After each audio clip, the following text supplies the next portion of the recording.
विमान दुर्घटना। अब इजराइल और ईरान भिड़े। राजस्थान में गर्मी का रिकॉर्ड टूटा। नमस्कार, मैं हूं रूपाली बर्वे और आप देख रहे हैं वेब दुनिया की खास पेशकश WD नाउ, जिसमें बात करेंगे खास खबरों की एक अलग अंदाज में। 12 जून का वह दिन बहुत ही मनहूस था जब अहमदाबाद में एयर इंडिया का विमान दुर्घटनाग्रस्त हो गया। एक पल में सब कुछ बिखर सा गया। हंसी, सपने और भविष्य की उम्मीदें। सिर्फ चीखों का शोर बचा था। अपनों को खोने का दर्द रूह तक को कपा देता है।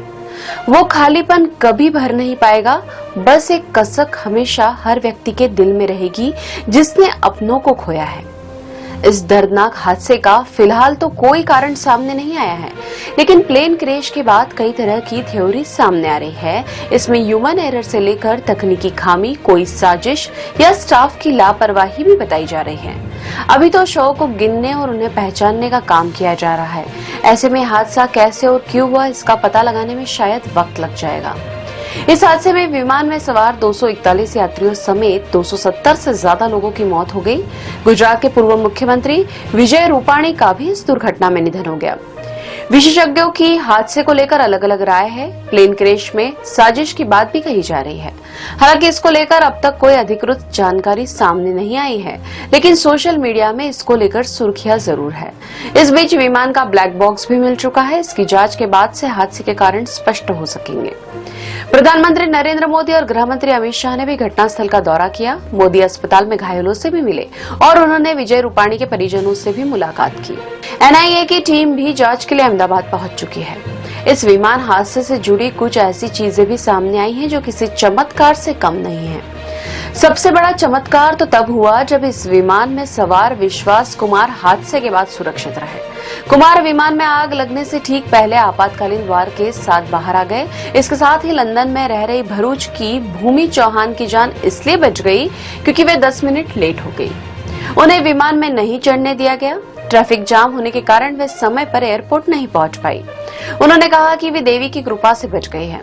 इस तरह साउजी भाई भी इस विमान से यात्रा करने वाले थे। टिकट भी कंफर्म था, मगर अचानक उन्होंने अपनी यात्रा टाल दी।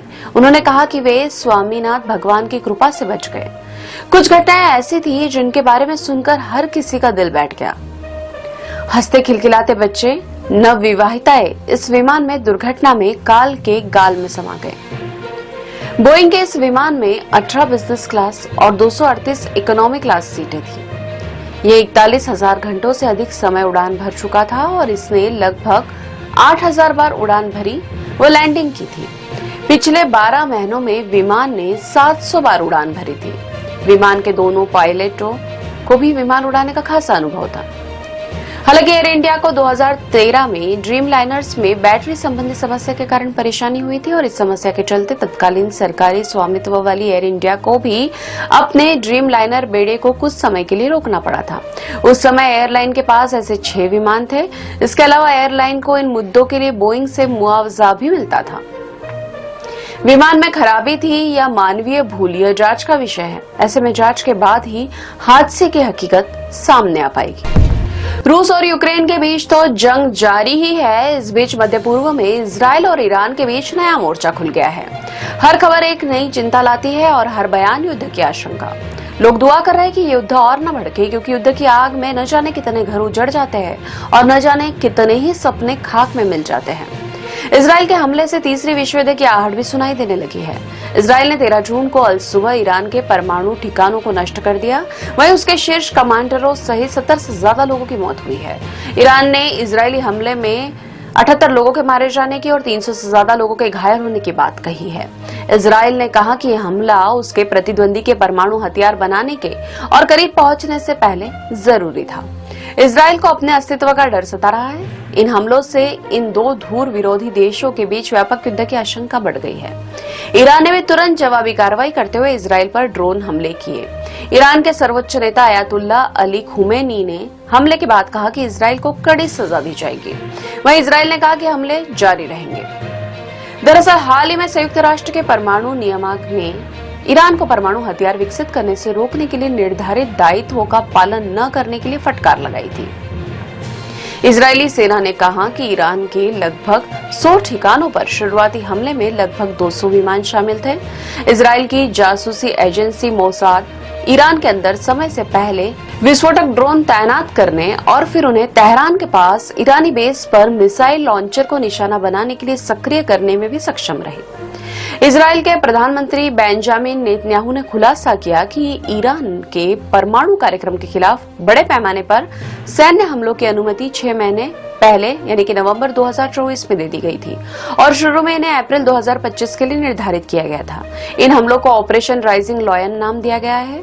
अमेरिका ने इस हमले में शामिल न होने की बात कही है, लेकिन उसने कहा है कि इन हमलों की जानकारी थी। दूसरी ओर ट्रंप ने ईरान को खुली धमकी दी है कि वह अमेरिका के साथ परमाणु समझौता करे, अन्यथा इजरायली हमले और तेज हो सकते हैं। यदि ईरान पर इजरायल के हमले जारी रहते हैं तो इस युद्ध में कुछ मुस्लिम देश भी कूद सकते हैं। दूसरी ओर रूस को ईरान का समर्थक माना जाता है, वहीं अमेरिका इजरायल को खुला समर्थन दे रहा है। उधर रूस और यूक्रेन के बीच शांति की कोशिशें जारी है, लेकिन हमले भी थम नहीं रहे। इस बीच रूस ने दावा किया कि उसके यूक्रेन के खिलाफ जंग में अमेरिका के 26 अब्राम टैंकों को नष्ट कर दिया। उसने 1200 से ज्यादा यूक्रेनी सैनिकों के शव को भी अदला बदली स्थल पर पहुंचाया है और अब दुनिया को डर है कि यदि इजरायल और ईरान के बीच जंग तेज होती है तो कहीं तीसरे विश्व युद्ध के रूप में तब्दील न हो जाए। गर्मी से झुलसती धरती को मानसून का बेसब्री से इंतजार रहता है और इस बार मानसून केरल में समय से पहले पहुंच गया, लेकिन आगे उसकी गति धीमी हो गई। मानसून की देरी के चलते राजस्थान, हरियाणा, पंजाब, उत्तर प्रदेश आदि राज्य गर्मी की तपन से झुलस रहे हैं। राजस्थान में इस बार गर्मी का रिकॉर्ड टूट गया। शुक्रवार यानी कि 13 जून को गर्मी का भीषण प्रकोप जारी रहा और सीमावर्ती शहर गंगानगर में अधिकतम तापमान 49.4 डिग्री सेल्सियस दर्ज किया गया। इससे पहले शहर में 14 जून 1934 को अधिकतम तापमान 50 डिग्री सेल्सियस दर्ज किया गया था। वहीं पंजाब, हरियाणा और यूपी के लोग भी गर्मी से त्रस्त हैं। हालांकि दिल्ली वासियों को गर्मी से थोड़ी राहत मिली है। मौसम विभाग के अनुसार राजस्थान के चूरू में अधिकतम तापमान 47.6 डिग्री, जैसलमेर में 46.9 डिग्री, बीकानेर में 46.4 डिग्री, जोधपुर में 46.3 डिग्री, फलोदी व बाड़मेर में 46.2 डिग्री तापमान दर्ज किया गया।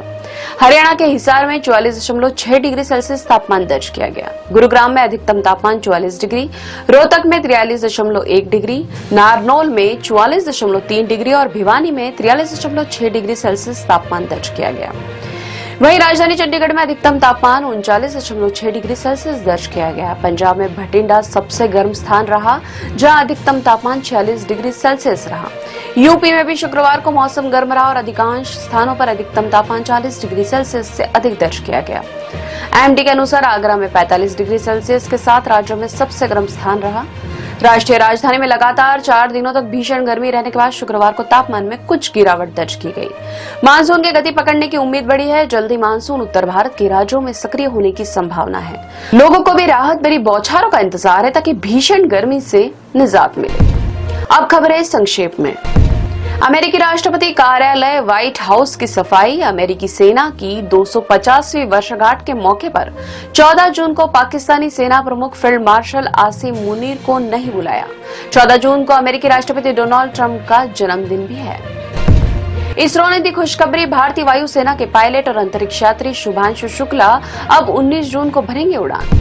इजराइल ने ऐसा बिछाया मौत का जाल। मोसाद के इशारे पर ही ईरान के टॉप कमांडर मीटिंग के लिए इकट्ठा हुए थे, इसके बाद ही हुआ था अटैक। ईरान ने अमेरिका के साथ परमाणु बातचीत करने से किया इनकार। कहा, अमेरिका से बातचीत करने का अब कोई मतलब नहीं। पूर्व प्रधानमंत्री खालिदा जिया के बेटे और बीएनपी के कार्यकारी अध्यक्ष तारिक रहमान से मिलने के बाद बदले मोहम्मद यूनुस के सुर। अब बांग्लादेश में फरवरी 2026 में चुनाव कराने की कही बात। यदि वेब दुनिया की खास पेशकश WD नाउ अगले सप्ताह की सुर्खियों के साथ फिर हाजिर होंगे। नमस्कार।